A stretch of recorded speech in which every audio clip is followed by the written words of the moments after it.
Wiring কাকে বলে? আমাদের হচ্ছে যে বাসা বাড়িতে সুনির্দিষ্ট বিন্যাসকে সারাদিনে কি ওয়ারিং করছেন? সার্ভিস কন্ডিটর পারফর্ম করছেন সারফেস কন্ডিট ওয়ারিং। ওয়ারিংটা করার পূর্বে সর্বপ্রথম কাজ কি? Circuit layout diagram layout diagram follow করে ফিটিংস এর ওয়ারিং করছেন। এরপরে আচ্ছা, ঠিক আছে, দেখি কানেকশন দেন। এই যে কানেকশন দিচ্ছেন এটা কি line? Supply line. Supply line কোথা থেকে আসবে? কোলবা খাম্বা থেকে আসবে। সর্বপ্রথম কোথায় আসবে? Energy meter. ঠিক আছে, দেন প্রথমে কি করছেন?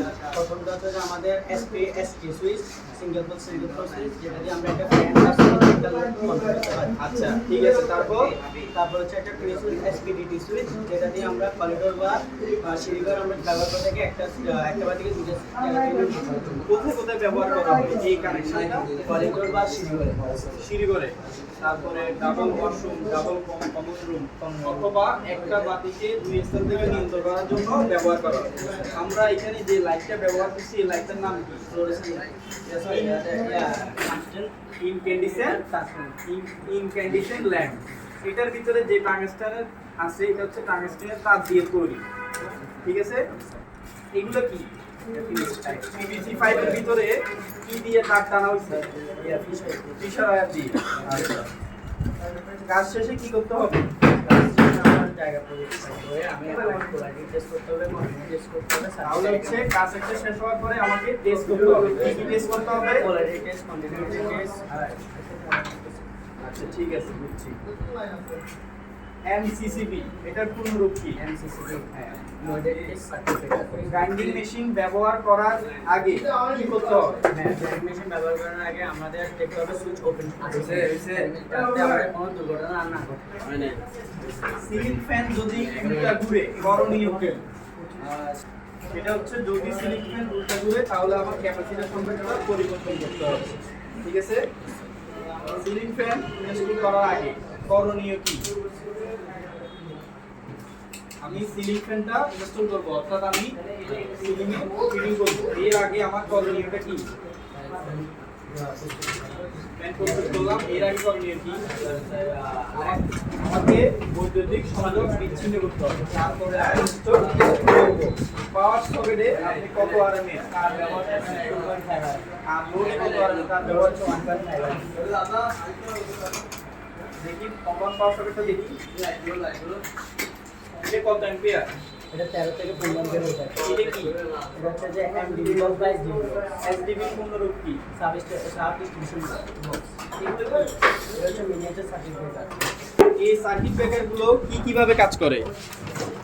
এই সার্কিট ব্রেকারগুলো কিভাবে কাজ করে? এই ব্রেকারগুলো স্যার আমাদের অতিরিক্ত কারেন্ট যদি সার্কিট প্রবাহিত হয় তাহলে এটি ড্রপ করে স্পিড করে আমাদের সার্কিটকে রক্ষা করে। যদি তার ভিতরে 1000 ভোল্টেজ যায় সার্কিট ব্রেকার কি করবে? সে স্বাভাবিক থাকবে। স্বাভাবিক থাকবে, তার মানে সে ওভার ভোল্টেজের প্রোটেকশন দিতে পারে না। সে কারেন্ট এই সুইচ বোর্ডটা আমি খোলার পরে কত তার বাকি যাচ্ছে? আর আর এম এর মধ্যে পার্থক্য কি? আর হচ্ছে স্যার এক বিশিষ্টতা আর এর হচ্ছে স্যার বহু বিশিষ্টতা। এখানে যে পয়েন্ট আছে কি পয়েন্ট? আর্থিং কেন ব্যবহার করা হয়? আর্থিং ব্যবহার করে স্যার আমাদের যদি কম্বাইন সকেটে আমরা যদি কোনো এসি ফ্রিজ ব্যবহার করি সেটার লিকেজ কারেন্টগুলো স্যার আমাদের মিটারের ভিতরে মাটিতে পড়ে যাবে। একটা সার্কিট টেস্ট করার পরে কোনটি পরিত্যক্ত হিসেবে ধরা হয় না?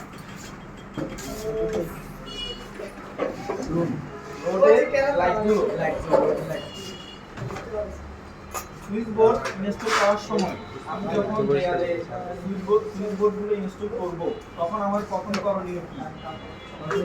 সুইচ বোর্ডের অনুযায়ী লেআউট করতে হবে। লেআউট করার পরে আমাকে গ্রুপ কাটতে হবে। তারপর আমি ইনস্টলেশন করব। ওয়ারিং এর টেস্টের মাধ্যমে কি নিশ্চিত করা হয়? ওয়ারিং এর টেস্টের মাধ্যমে স্যার আমাদের আমার সার্কিট ঠিক আছে কিনা, গুণগত মান ঠিক আছে কিনা, শর্ট সার্কিট আছে কিনা এটা টেস্ট করা হয়। ঠিক আছে, আমাদের প্রথম যেটা থাকে এখানে আমাদের দেওয়া নাই, আমাদের প্রথম সাপ্লাই লাইন দিয়ে আছে আমাদের এটা আসে যে মানে তারপর ওখান থেকে আমাদের সুইচবোর্ড পর্যন্ত 2.5 RM, সুইচবোর্ড থেকে আমাদের লোড পর্যন্ত 1.5 RM।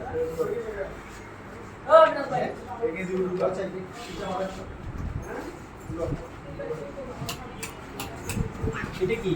এটা হচ্ছে যে আমাদের ফিউজ রিওয়ারেবল। এটার ভিতরে কি আছে? যেমন ফিউজ এলিমেন্ট আছে, ফিউজ এলিমেন্ট কিসের তৈরি? ফিউজের তামা, সীসা, ধাতব ধাতু বস্তু দ্বারা মিশ্রণে তৈরি করা হয়। সবগুলো কত অ্যাম্পিয়ার? এগুলো সবগুলো 5 থেকে 6 অ্যাম্পিয়ার। ঠিক আছে, রাকিবকে অনেক অনেক ধন্যবাদ। ভবিষ্যতে যেন আরো কাজ সুন্দর হয়, আরো যেন কোয়ালিটি হয়, কাজ গুণগত মান ভালো হয়, ওই লক্ষ্যে আমরা কাজ করতে পারবো। ঠিক আছে।